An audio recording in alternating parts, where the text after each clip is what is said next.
নমস্কার বন্ধুরা, আমি চন্দ্রা। আপনারা দেখছেন চন্দ্রাস কিচেন। বন্ধুরা, আমার কিচেনে আজকে রয়েছে মিক্স ফ্রায়েড রাইস আর দই কাতলা।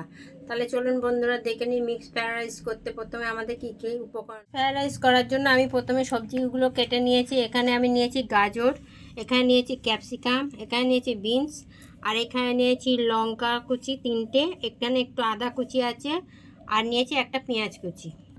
এখানে নিয়েছি আমি 3টে ডিম, এখানে নিয়েছি আমি চিংড়ি মাছ, একটুখানি নুন আর গোলমরিচের গুঁড়ো দিয়ে মেখে নিয়ে, আর নিয়েছি এখানে মাংস কুচি করে। মাংসটাকেও আমি গোলমরিচের গুঁড়ো, সামান্য নুন আর একটু আদা রসুন বাটা দিয়ে আমি মাখিয়ে রেখে দিই। এখানে নিয়েছি আমি কাজু আর কিশমিশ, চিনি নিয়েছি আমি, জায়ত্রী, জয়ফল আর শাহমরিচ জিরে গুঁড়ো করে নিয়েছি। প্রথমে আমি কড়াইতে তেল দিয়ে দেব, পর আমি ডিমটা ভেজে তুলে রাখবো।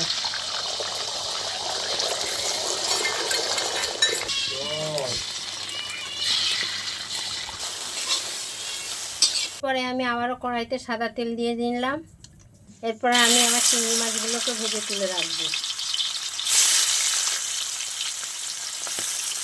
মাছটা আমার ভাজা হয়ে গেছে, এবার মাছটাকে আমি তুলে রেখে দেবো। তেলের মধ্যে আমি মাংসগুলো দিয়ে মাংসগুলোকে ভেজে তুলে রাখবো। মাংসগুলো আমার ভাজা হয়ে গেছে, এবার আমি চিকেনগুলোকে তুলে নেবো। তেল দিয়ে নিলাম, সাদা তেল দিয়েছি, এর মধ্যে আমি এক চামচ ঘি দিয়ে দিলাম। এরপর আমি এই ঘি আর তেলের মধ্যে গোটা গরম মশলা দিয়ে দেবো, আর দেবো 3টে তেজপাতা। এরপর ওই তেলের মধ্যে আমি আদা কুচিগুলোকে দিয়ে দেবো। এরপর আমি প্রথম পেঁয়াজটাকে দিলাম,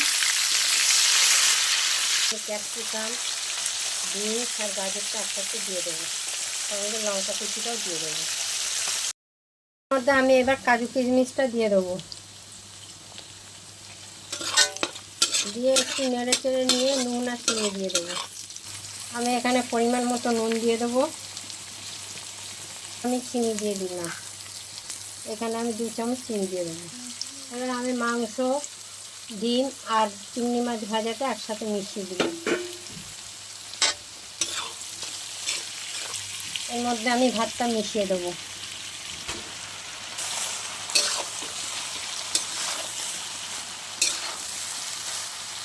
সঙ্গে আমি যে মশলাটা বানিয়ে রেখেছিলাম সেটা আমি 2 চামচ দিয়ে নামিয়ে নেব। বানানোর আগে আমি 1 চামচ ঘি দিয়ে নেড়ে নামিয়ে নেব। দেখতে পেলেন বন্ধুরা, আজকে আমার মিক্স ফ্রায়েড রাইস।